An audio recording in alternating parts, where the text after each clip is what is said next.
Is your money safe in banks in 2023? Well, in this video, we are going to go over how your money is protected in bank accounts, credit unions, as well as some tips you can take to make sure your money stays safe and protected. This information is being shared courtesy of US News. Welcome back, everyone. So happy to have you back for another update. Let's begin with reasons why your money is safe in banks. First, FDIC insurance. Most deposits in banks are insured dollar for dollar by the Federal Deposit Insurance Corporation. This insurance covers your principal and any interest you are owed through the date of your bank's default up to $250,000 in combined total balances. You don't have to apply for FDIC insurance. This protection is provided automatically when you open a bank account. The types of accounts that are covered include checking, savings, money market deposit, and certificates of deposit.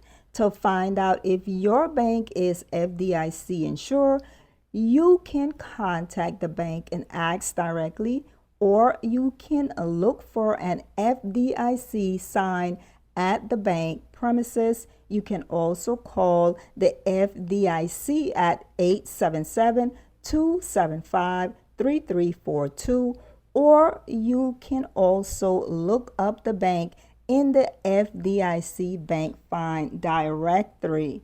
Now, for credit unions are insured under the NCUA insurance. Most deposits in credit union accounts are insured by the National Credit Union Administration, which is also backed by the federal government. As with the FDIC, the NCUA insures individual customers up to $250,000 in total deposits. Now, what if you have more than the FDIC insurance limits? The standard FDIC insurance amount is $250,000 per depositor per FDIC insured bank per account ownership category. Examples of ownership categories include a single account, joint account,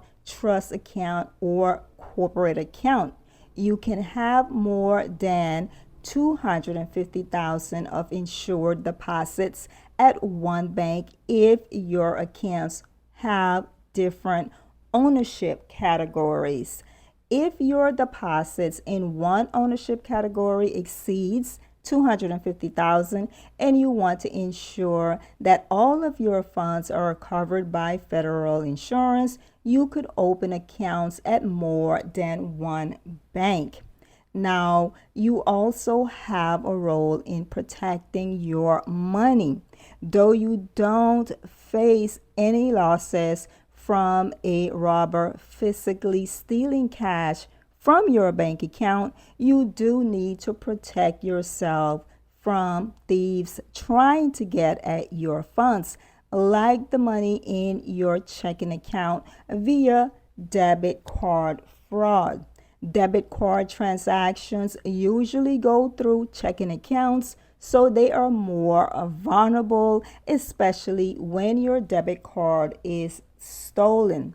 Now, a skimmer is an electronic device that can capture card numbers from an ATM or payment card reader. Since your savings accounts usually aren't connected directly to your debit card, the funds in your savings should be safer from debit card thieves. Beyond your debit card, you also need to be vigilant about scams such as phishing schemes. Don't click on links in shady emails. In addition, be on the lookout for unfamiliar transactions in your bank accounts. Even with the safety of banks, for extraordinary circumstances, some financial advisors recommend that you keep small amounts of cash at home in case of an emergency or natural disaster, or if you are strictly quarantined. Now, a reasonable amount is 1 to 2 weeks of living expenses. Please share with us in the comments if you believe your money is safe in banks in 2023. And of course, like, comment, share, subscribe, and hit that notification bell for more updates.